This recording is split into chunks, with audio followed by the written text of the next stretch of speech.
ಅಶಿತನ ಮಗ ಸಗರನ ಮಗ ಅಸಮಂಜಸನ ಮಗ ಅಶುವಂತನ ಮಗ ದಿಲೀಪನ ಮಗ ಭಗೀರಥನ ಮಗ ಕುಕುತ್ಸುವಿನ ಮಗ ರಘುವಿನ ಮಗ ಪ್ರಬುದ್ಧನ ಮಗ ಶಂಕನನ ಮಗ ಸುದರ್ಶನನ ಮಗ ಅಗ್ನಿವರ್ಣನ ಮಗ ಶೀಘ್ರವೇದನ ಮಗ ಮರುವಿನ ಮಗ ಋಷಿಶಂಕನ ಮಗ ಅಂಬರೀಷನ ಮಗ ನಹುಷನ ಮಗ ಯಯಾತಿಯ ಮಗ ನಾಭಾಗನ ಮಗ ಅಜನ ಮಗ ದಶರಥನ ಮಗ ಶ್ರೀರಾಮಚಂದ್ರ ಪ್ರಭುವಿನ ಮಕ್ಕಳು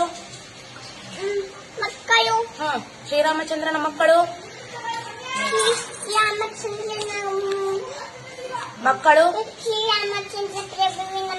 ಶ್ರೀರಾಮಚಂದ್ರ ಪ್ರಭುವಿನ ಮಕ್ಕಳು